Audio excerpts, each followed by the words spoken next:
Hello and welcome. I am Scrapperlock, and this is City of Villains on the Rebirth server. We are with Nightmare Lass, our level 24 Mastermind, who has 311,000 XP, 49,000 to go to get to level 25, and over 73 million infamy. And we are talking to Vince Dabrowski. I did the quick little mission to run over and talk to the liaison to go into Siren's Call, which we're not going to do because I'm interested in PvP. And so now we're talking about the Freak Show. He says, the Freak Show's been hijacking cage equipment Nightmare Last, and I need to make it stop. So we're going to take the fight to the Freaks, you and me. So we agree to take the fight to the Freaks, and we have to recover the stolen goods from them. Something else that I wanted to do. I mentioned to you guys that I don't want to do this Destroy Legacy Chain army. I tried it. I hated it. It wasn't any fun. It was just ambush after ambush after ambush, so I got tired of it, and even though I had made it through 5 or 6 ambushes, I said I don't want to go through anymore, and I just quit. So I keep talking about auto-completing. I want to show you guys how you do it. You only do this once every, I think, 3 or 4 days. You call your contact, and you just say, complete this mission. And they say, are you sure? By selecting this option, you automatically complete the mission, as if you had succeeded in all mission objectives. This should be used to bypass missions you cannot finish due to difficulty or bugs. You can only do this once every 3 days. Say complete mission, and we're done. And it gives us a ridiculous amount of XP, but not the amount that we would have gotten, I think, over the weekend, because I don't think they're doing triple XP anymore. Speaking of triple XP, as we travel to do this mission for Vince... Oh wait, we have to... hang on. We need to speak to Vince Ross. Let's just talk to him. And that will end the story arc, I think, right? Speak with Vincent Ross. I guess we can't. We have to talk to him. As we go, I will mention that I've been working on another character. I don't normally do this. I've been trying to stick to one character at a time because then I end up getting altitis and or alcoholism, I guess, and hopping from character to character. But I'm going to do something different. So let's talk to this guy and I'll explain. So... he says, brilliant work, Nightmare Lass. Absolutely brilliant. I wish I could have seen the look on the face of the Legacy Chain fools when you wiped them away. Well, I didn't really wipe them away. I wiped some of them away. My desire for vengeance against the Legacy Chains has been fulfilled. Somewhat, but there's still much for me to do. However, I will not bother you any further. There's something you should know about your conditions. My conditions. And so we hand him the documents detailing his condition. He reads it over, and his eyes widen. So that was probably in the last storyline, in the last mission that I didn't actually see. And so I guess it's saying that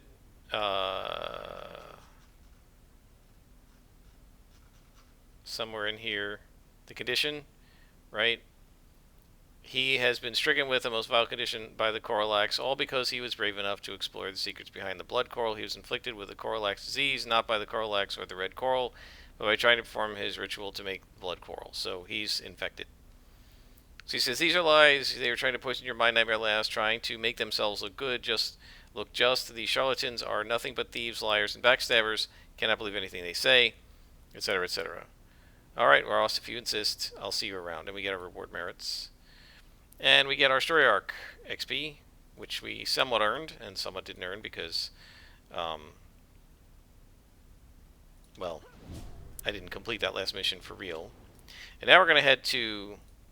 recover our goods from the freaks, and as we go, so what happened is, all yesterday, which was the last day, I believe, of Triple XP weekend, I wanted to play, but I didn't want to play this character because I didn't want her to level up too fast, and I thought, I could make up a new character and just blow through the really low levels. So I made up a Brute. I've been dying to make up a Brute. I was going to do Dark Melee, but I got really interested in Bio Armor, and I got come with this concept kind of based on the movie, almost like based on the movie Species, where this guy gets hybridized between, say, Devouring Earth and maybe some other creatures and humans by the Cray. And so let's go invisible and see if we can find these crates. And so, anyway, so he's a hero, and he is a bio armor slash... it's Savage Melee / Bio Armor Brute. I'm really enjoying it so far. I haven't really done any of the cool special stuff that Bio Armor lets you do yet. I've just got a couple of normal toggles. There is an ability to pick one of the powers that then lets you switch between different states, like an offensive, a defensive, or some other kind of a state. And that seems pretty cool, but I have not picked the power yet to do that because I've been focusing on like getting super jump and combat jump. But I got this guy to like level 12 in probably 2.5 hours of play, if that, which is pretty fun and pretty cool. And so I just done the tutorial and immediately got to like level 3 so quickly. And I thought, it might be fun to kind of record this. I didn't talk, right? I just recorded it, and my idea was to make this kind of quote unquote a speed run. Still have 4 crates to recover.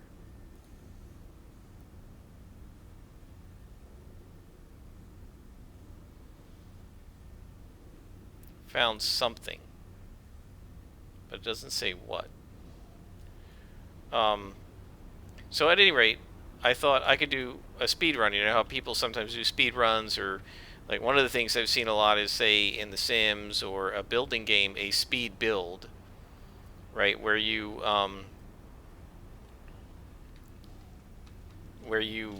they build it very quickly, and they're basically just like a time lapse. So that's what I did. I have created it's about a 20-minute video of getting from like level 3 to 10 super fast. It looks really funny watching me do it. I think it looks really funny watching it go that fast. And I got from level 3 to 10 yesterday. I did from levels like 11 and 12 today. And so we'll see. I may try posting the first one, and if people find it interesting and want to watch it, I can post some more as I go. There won't be any real narration or anything to this. I'm not actually going to be... Oh, I went out. Didn't mean to do that. I'm not actually going to be talking or narrating anything of what I'm doing. It's just kind of watching it super fast and watching the character get more powerful. It's sort of interesting, and I had a lot of fun doing it. Sort of a cross between what I'm doing here, where I'm actually talking, and just playing privately, without saying anything and without recording it. I am recording it. I'm aware that I'm recording it. So, and I'm trying to do a speed run, so I'm going as fast as I possibly can through every mission, and I'm not trying to savor it like I do here in this game, with this character, and I'm not trying to like do every little thing. I'm just like, okay, let's get some XP, let's level up. Now, I'm not doing Architect. I'm not interested in the Architect. But I'm just going through and doing missions, and I'm having a blast. 2 crates left to go. So it looks like some of the crates are what we need, and some of the crates are either decoys or empty, or just to have other stuff in them that we don't need. There's another crate. Hopefully this will be one, and then we'll get an asterisk for the other one.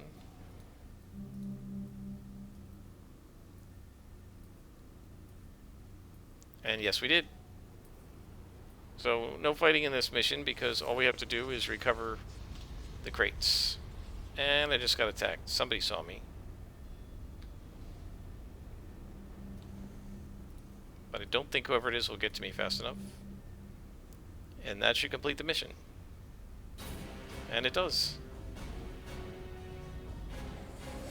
Well, you know me, guys, I don't normally rush, but when it's a giant outdoor mission with a bunch of glowies to click, I like to do that. Just because it's so time-consuming. Alright, let's contact Vince. We go back to talk to him. He's actually right here.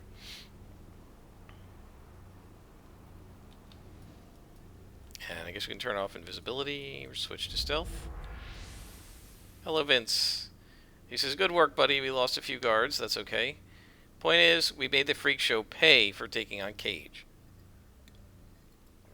Alright, so available missions, and he says, we got a situation out in Potterfield, Nightmare Last, an expensive situation. The consortium has been trying to get the area surveyed for bauxite deposits for the last few months, but every time we send a surveyor in, the guy disappears. No one knows where they're going. So let's figure out what's happening to the surveyor. Seek clues. I think invisibility is probably going to be warranted here again. At least until I know what I'm dealing with. Oh, this is an indoor mission. I thought they were going to have us wander around outside until we beat up some guys until we found some clues, but it looks like it's just an indoor mission, which means we can turn invisibility off. And we can summon our buddies. And remember, we have 5 of our eventual 6 Minions now. 3 little guys. Oops, I keep forgetting I have to turn off visibility. 3 little guys. And 2 big boys. Eeny, meeny, miny, mo, and Larry.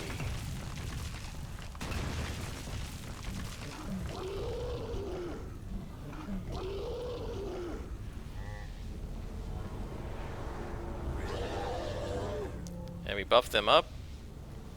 Oh, I should be buffing Larry now. There we go.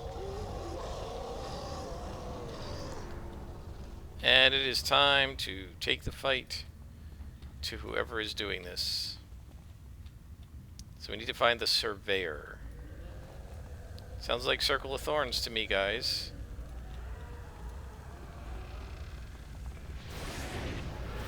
Yep. Can't even see what the heck's going on here. Let me land.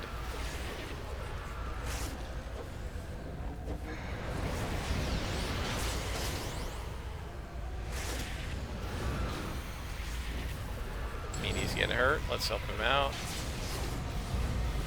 Enie's hurt. Let's help him out. There we go. Another demon. Man, 3 of them at one spot. That's rough. Of course, my demons are better than your demons.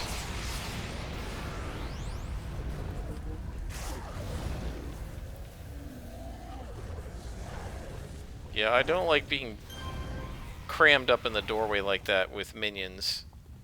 It's a pain in the neck. Let's see if we can... Let's move these guys over here.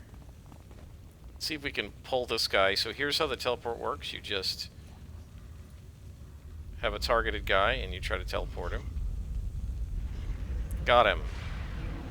And these 2 didn't notice. So now we can beat the crap out of this guy without anybody noticing. Look, they knocked him down and everything. Awesome.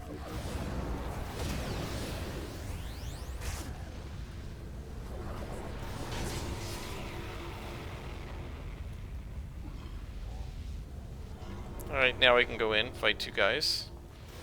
These guys are +2s. Now we asked for +1 in this mission, so that's why they're +2. Because they are designed to be +1 to the mission, and the mission is +1 to me, so +1 is +2.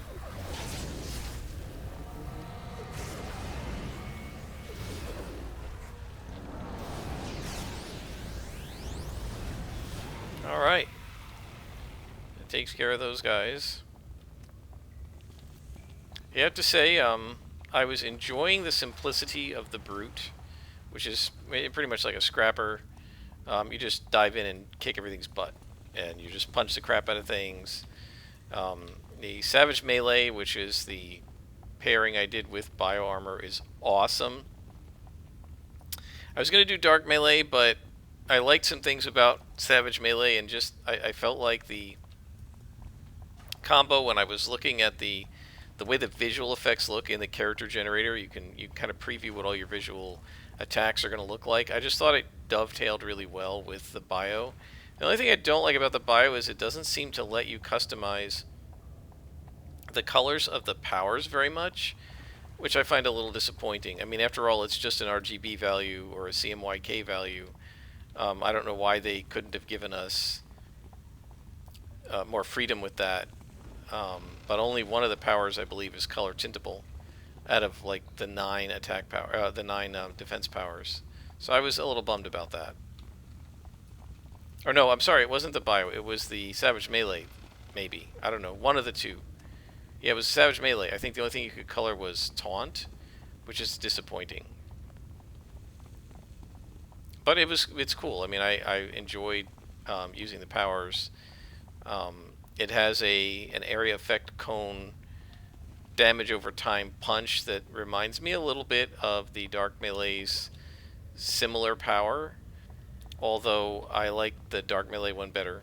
It just has a better sound effect to it and a better visual. I think this one's more like Flurry, which I'm not as much a fan of. I mean, Flurry's cool, but that Dark Melee attack power, or whatever it's called, is just awesome. I wish you could just pick that as your special effect. That would be cool. So I still need to play Dark Melee at some point, but I think I will probably do that as a scrapper. That'll probably be my next scrapper. And I don't think I'll videotape that at all, video record that at all. But I thought it'd be fun to do the Brute as a speed run. And so this gives me something different, something to switch to occasionally when I'm, when I feel like I'm done with this character for the evening, but I still want to play a little COH. In the past, what I've been doing, let's see if we can teleport this guy here. In the past, what I've been doing is switching to Silver Phoenix on the Homecoming server. I did not hit, so that aggroed everybody. Back up a little bit so I can see what's going on.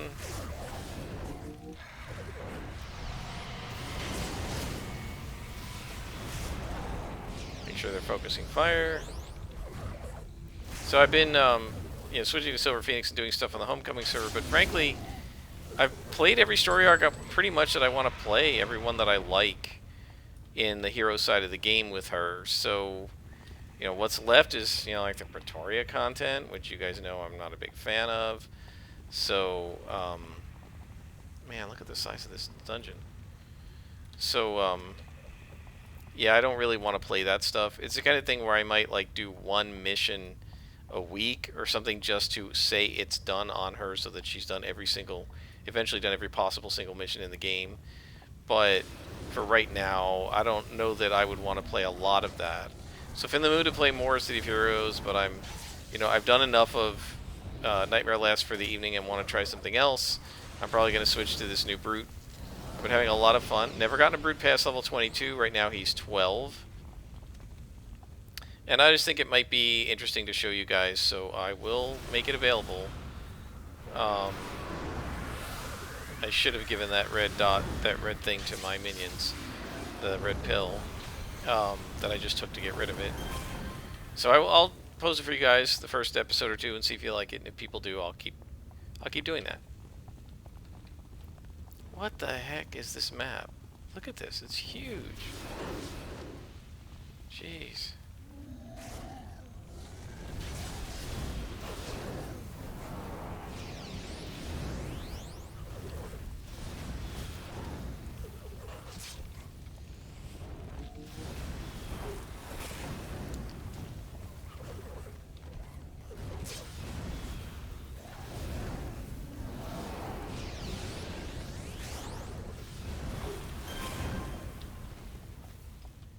And so in the meantime, I've been playing D&D again. We had I guess it was our 10th session on Saturday night, which was 2 nights ago. It was pretty fun. I enjoyed it. I'm having a lot of fun. I'm enjoying my campaign. I think that the players are having a good time. One of them texted me right after it was over and said, "Nice job tonight." I sort of hope that means he doesn't think I did a bad job the other nights. I don't think so. I think he's been enjoying it. I think they all have. But one of the things that happened is, so there's basically 2 places for them to go, and one has an ally, an NPC friend of theirs who has gone missing in the woods. So they're in this town, let's say in the southern part of the area where they are. And straight north up the road, like 150 miles away, is this other fortress town that was besieged and destroyed. And nobody knows like who and what destroyed it. And they've sent the army up there a couple times, and the legions they've sent up have never come back. So something very powerful and dangerous is up in that area, presumably, right? And so they've just turned to 4th level. So they're finally starting to get a little bit more powerful, and the head of the town said, "Look, we'll pay you 500 gold." And we just completed the mission. She said, "We'll pay you 500 gold if you guys want to go up there and examine what happened to the town and report back." But they also have this friend of theirs that they found out like a week ago or more, went looking into the woods to like the northeast to investigate some evil there, and she never came back. And so if you, like, let's look at this map here, right? You can imagine they're here, and their friend is like here, and then where they need to get to is up here for the other town that was destroyed. And there's a roadway going from down here to up there, and then this is wilderness. And so I had just assumed that they were going to go here, help the friend of theirs come back, and then go up the road to the other town. And so I had some clues about stuff along the roadway. They were going to find like the bodies of the dead army in the battlefield and all this stuff. But it sounds like what they're going to do, since they already are up here, is just cut across this way. They're going to miss every single one of the clues that I laid in there. So I don't know what's going to happen, because those clues are going to potentially help them. Some of the monsters they're going to fight can give you like a cursed disease. And I had all these clues by like the army doctor's journal, and there was like an inn partway up the road where some of the wounded soldiers had stayed, and they were getting sicker and sicker, and nothing helped. And the surgeon, the chirurgeon, was like, even magical spells aren't curing this. They just keep getting sicker. Even the healing spells and healing salves and healing potions aren't working. And so this way I wanted them to realize, look, this is dangerous. You guys better be ready with like remove curse and stuff before you go blundering into this fort. But if they miss all those clues, they're not going to be ready for that. So I don't know what's going to happen. We'll have to see. I don't know exactly what they're going to do. I'm hoping they'll stumble across at least a few of the clues, like at the northern part of the route, but I don't know. So this is a great example of, you know, the old saying, no battle plan survives contact with the enemy, and the old DM saying is no adventure, no adventure plan survives contact with the players, because they always do something the DM or the GM didn't expect. All right, so he says, our surveyors have been falling into the hands of the Circle. We're going to have to stop this, Nightmare Lass. I got to let Kirk Cage know about this. Or know I can handle things like this. Friend, I'm pleased the consortium has us working together. We're a good team, yeah? You call whenever you like, and check out these new enhancements. Yeah, so they have a store, and, you know, they provide you with other enhancements and things like that. Speaking of which, I need to sell all of this crap. So I got to do that at some point. But meanwhile, let's see. What are we doing on time here? 22 minutes? Let's do another mission. We'll do one more, since it's been a couple days since I've been able to play this character. Okay, I can figure this out. The Circle wants people for their ceremonies. Check. We keep sending people into Potter's Field to survey. Check. The Circle kidnaps our guys. That's the bad part. Now, this is hard. How do I keep the surveyors alive without getting into a war with the Circle? Gotta think, gotta be smart. What if we give the Circle someone else for their ceremonies? Some scrapyarders, say. Then they'd be happy. Cage would be happy. The surveyors would be alive, and the scrapyarders, well, they wouldn't be causing trouble anymore. Can you kidnap a few scrapyarders for me? Sure, we can kidnap a few scrapyarders. Let's go get them.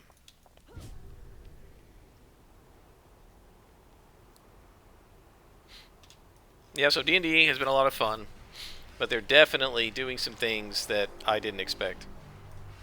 And I've also been listening to this guy. I'm not going to name him because I don't know if he'd want to be named, but I mean, he does have a YouTube channel with like way more viewers than I do. It's like 1,000 subscribers and 2,000 or 3,000 people view each of his videos.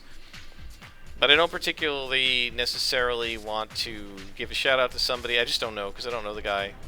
I watch his videos, and he kind of rants about things and various things in D&D, and he's really old school. And he said some things that I actually find really interesting, and I think I probably agree with. And just a general role play. And one of the things he talked about, he was talking about this trend, and he said it's probably happening because the like D&D streamers tend to do this, and I don't think any particular show, but several of them do this. Is they make these like long, complicated, multi-page backstories. And what he was kind of saying, without using these exact terms, is you want to make a background for your character, yes, but you don't want to make a backstory. And so what he means is, I didn't write a description for this character, but you know her background, right? She learned how to manipulate nightmares, and she's summoning people's nightmares into the real world. That's why she's called Nightmare Lass. And she's using magic spells to do it, and it's not a huge, detailed background, but it's enough to be going on with why she's a superhero. If I were role-playing her, I could role-play her on a super team, no problem. But the point that he made was, what a lot of people want to do is write these big, long, involved backstories with this mysterious and tragic past, and then demand that the DM insert as plot points this long, complicated background into his campaign. And he said, and I never really thought about this, he said this stems from an impulse of selfishness, or narcissism, or whatever you want to call it. That in other words, only thinking about yourself, because when you get right down to it, not to be mean or rude, when you get right down to it, nobody else at the table when you're playing an RPG, or nobody else in the guild if you're playing online, nobody else cares about your character but you.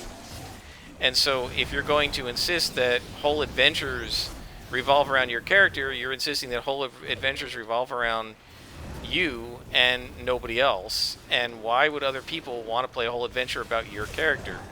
Now, sometimes really good friends may actually care a little bit about their characters of each other, but the reality is that most of the time, they really, to be frank, don't.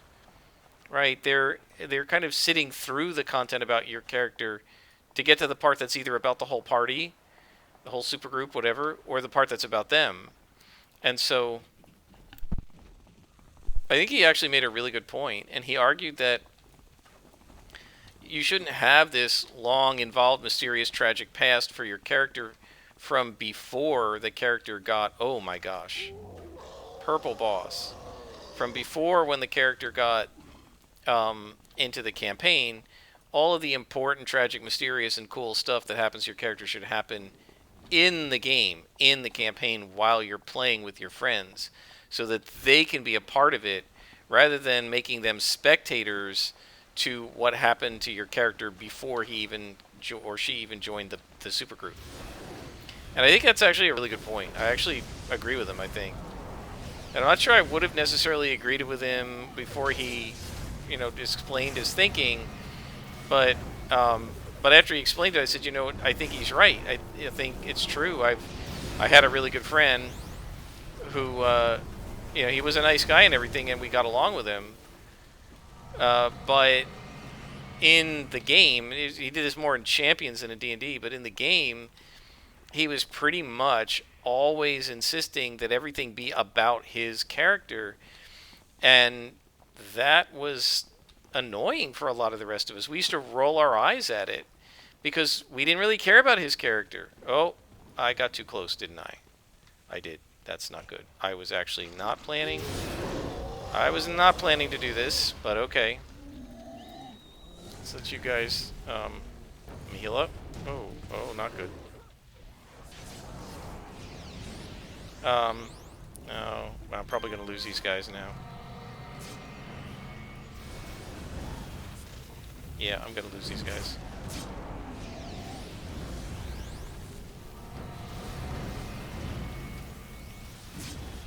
I want you guys focusing on the minions. Yeah, this is a huge mistake. This is a cluster F. I was not intending to fight this way. I was trying to come to the entrance and then summon guys to me, and I got too close. Yeah, so he's probably going to kill all my buddies.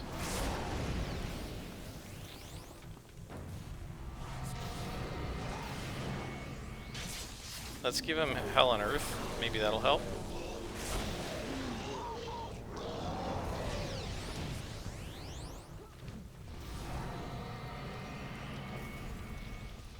This is Hard Luck Pete. Isn't there a Lucky Pete in the hero side? I think there is. Well, let's bring my 2 demons back.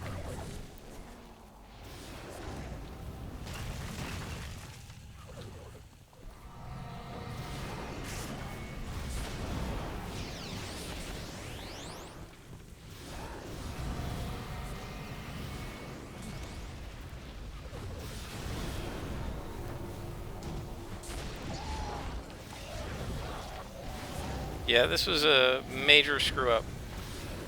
I did not intend to get into this fight right now.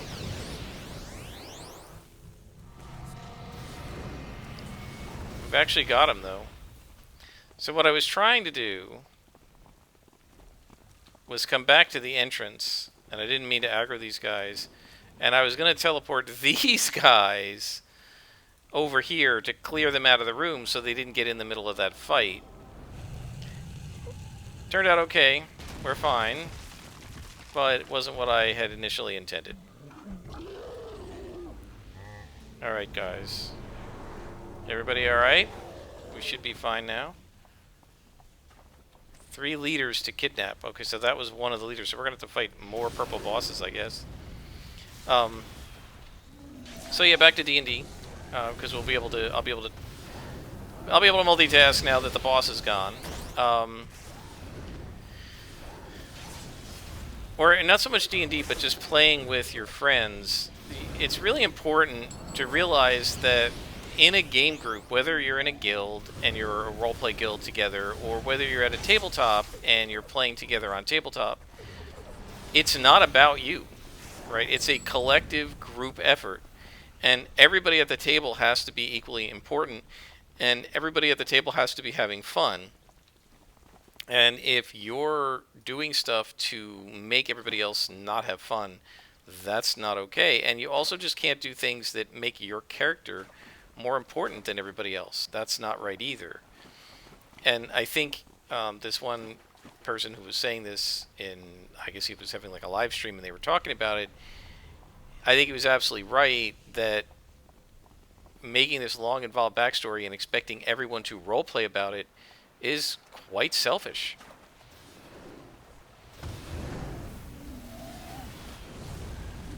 Right? Because really, again, nobody cares about your character but you. Right? Nobody cares. Nobody on my supergroup cared about Silver Phoenix's background. They didn't care.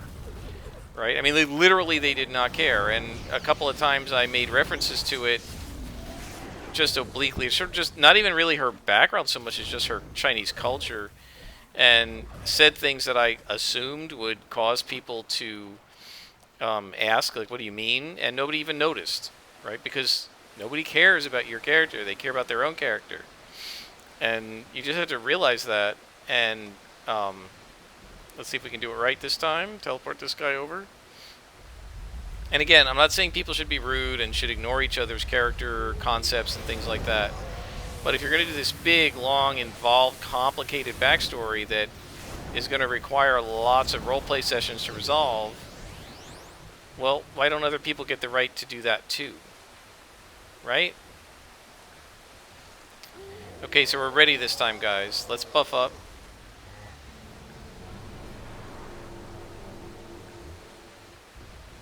Make sure everybody's got that purple buff. They all do. I'm going to give Eenie a little more damage because he seems to do pretty good damage. Let's teleport the buddy, the minion, because I don't think I'll hit the boss. I didn't hit the minion either. Sometimes when you miss, they detect you and they come after you anyway, and sometimes they don't. Let's try him again. I'll just wait for it to recharge. So yeah, the other thing he and his group were talking about was like why people tend to like the newer races rather than the old school traditional ones. So in D&D, the old school traditional ones are elf, dwarf, halfling, and of course human. And a lot of times you'll see a party that's... Guys... A lot of times you'll see a party that is... should we bring this guy? Is there anybody else? I think we should bring this guy. I think you guys should wait. And I'll try to bring this guy.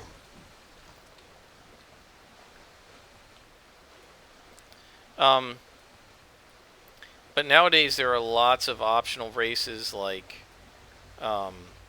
tieflings and dragonborn and gnomes and Aarakocra and I don't even know what else. You can play goblins, you can play well, you've always been able to play half-orcs, you can play centaurs, you can play minotaurs, and there are lots of parties, you know, and those are supposed to be interesting but relatively rare. And I'm getting tired of missing this guy, so we aggroed. Okay, guys, this should be all right. Well, this achieved the pull, even though it wasn't what I wanted. So, you know, like, normally the expectation in D&D has always been that most of the characters are human, with another subset being sort of elves, dwarves, the occasional halfling, and then, you know, if you have a party of 7, you might have one Aarakocra or one Dragonborn, but the rest are going to be like 3 or 4 humans, an elf, and a dwarf, right?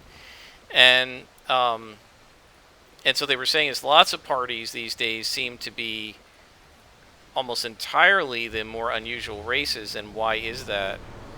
And I don't know. I think maybe people are bored with the traditional races. Well, I played elves before. Let me play something different. But one of the comments that they made was that people get to be this, like, it's another reason to be special, right? I'm playing this unusual, cool race. I'm not just any old elf or dwarf. I'm playing this cool, unusual race that, oh, he's summoning, I see.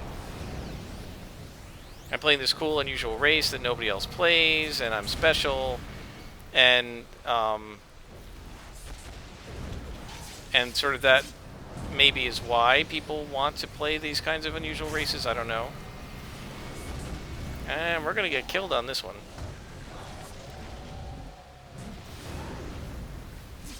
Yeah, my 2 best guys just died. And I don't know that I should summon them. I think what I should do is take off, so that when I resummon, I can summon everybody at once. I just don't want to summon the 2 and then have the 3 die, you know. Is he chasing me? We need to, like, de-aggro. He should eventually stop. I mean, he can't chase me out of the mission, so... This should be far enough. And even if he comes, he won't get to me in time to get here before they are summoned.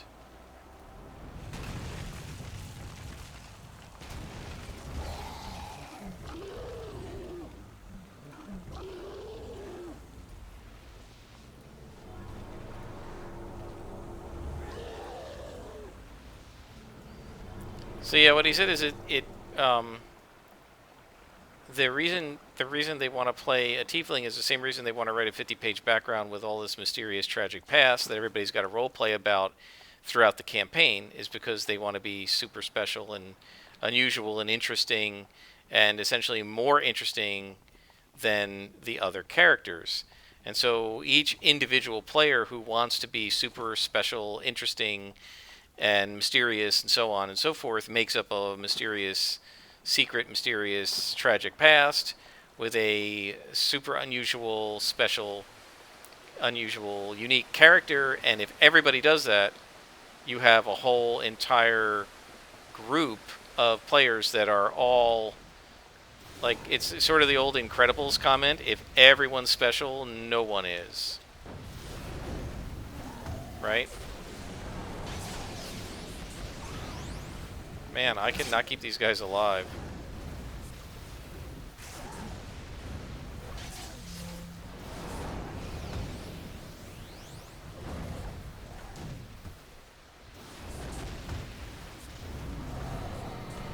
That guy keeps targeting me. Interesting.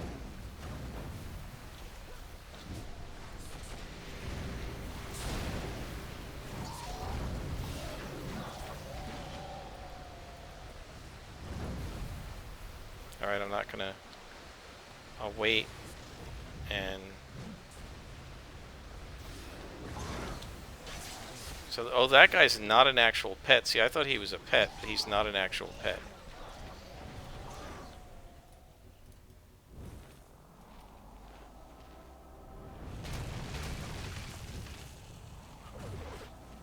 So we can just attack the minion and get rid of him, because he's driving me nuts.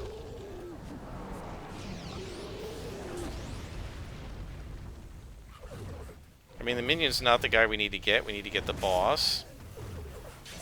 But the minion's doing massive amounts of damage to me and everybody else. Alright, we got him. Now get the boss. There we go. Man, how does he keep hitting me from a distance like that? What the heck is he shooting at me?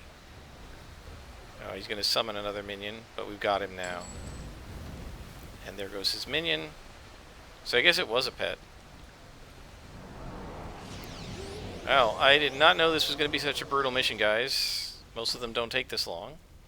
Alright, now I can actually buff the pets.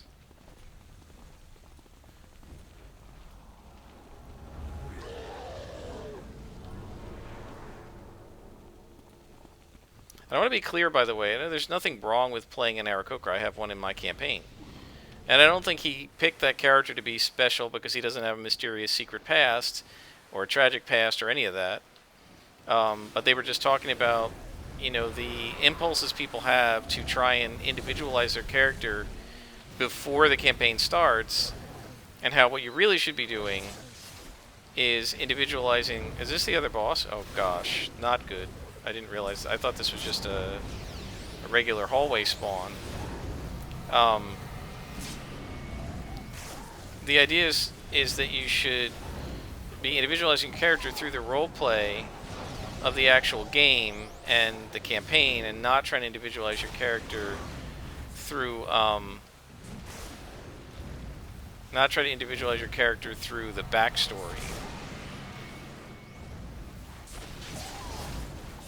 Alright, I gotta get out of here. Yep, I'm abandoning my minions.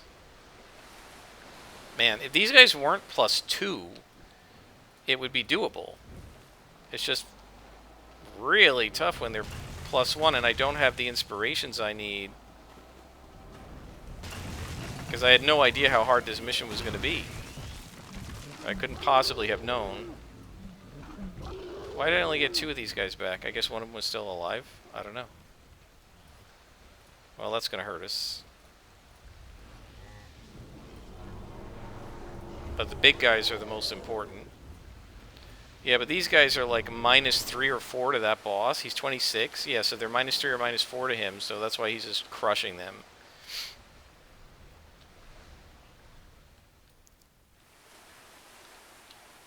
Get him.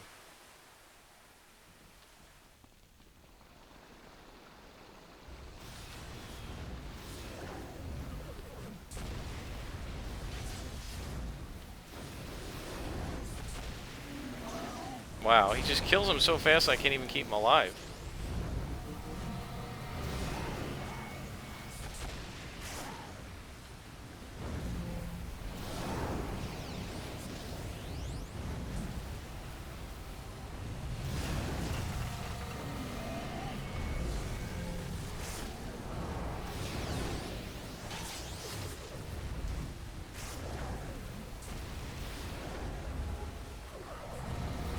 Alright, I think we got a hold of it now. If I can keep Larry alive.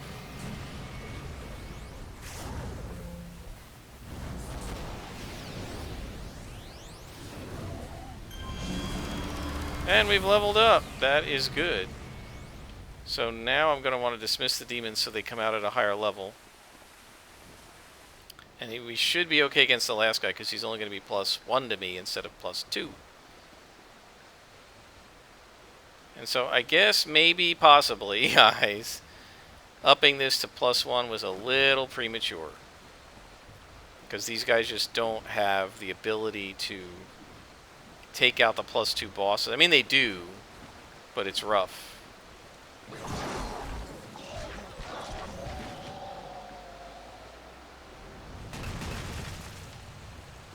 Right, so these guys should be 23 now, right? And the Mo and Larry should be 24. All right, and then we'll buff up.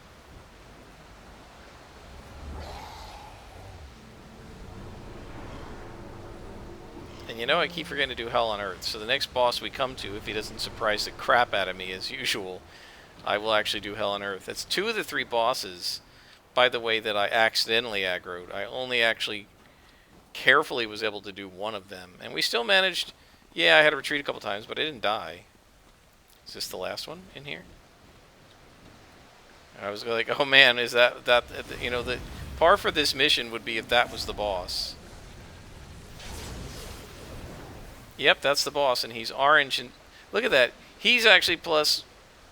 Why were the other ones purple to me when he's only orange? Oh, because I was 24 and they were 26. Now I'm 25 and he's 25. Got it. Okay. Yeah, alright, we'll take out that minion.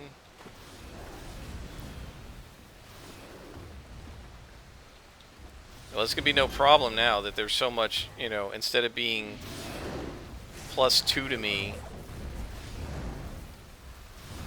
he's only +1, he's +0. Alright guys, take him out.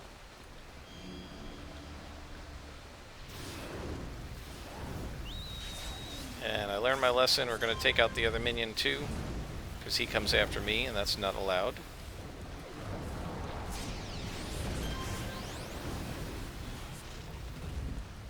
Yeah, so the brutal part of that is that whatever plus he is to me, he's +1 more than that to my big minions, and +2 more than that to my little ones.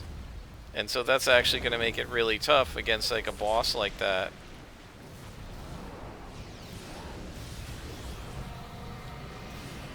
Because they get so many bonuses anyway. And there is the mission, guys. We are level 25, so we're going to level up, and then we will end the episode. Now, what I think probably would have been completely doable would have been red bosses. It was the purpleness of those bosses that was brutal. So we call him, and he says, "Whoa, Nightmare Lass, you make me so proud with the scrapyarders in custody. We're calling all the shots." Okay, so we will continue the story arc next time, but before we go, let's go ahead and level up. I can never remember where the level guy is here. I've always found the villain zones to be so hard to remember where everything is. And yeah, I mean, now it's partly because I haven't been in Sharkhead Isle in, you know, 15 years. But even when I was playing, like, I was able to sort of get the logic and the locations and the landmarks of Paragon City very easily. And I have a really hard time doing it with the Rogue Isles. And I think it's more because Paragon City is built like a regular city, whereas the Rogue Isles are not. And so that makes it just a little hard to figure out mentally, because I'm used to seeing regular towns, right? So Hell on Earth, what do we want with that? +2 pet damage. Oh, suppress pain. We definitely want a slot on that.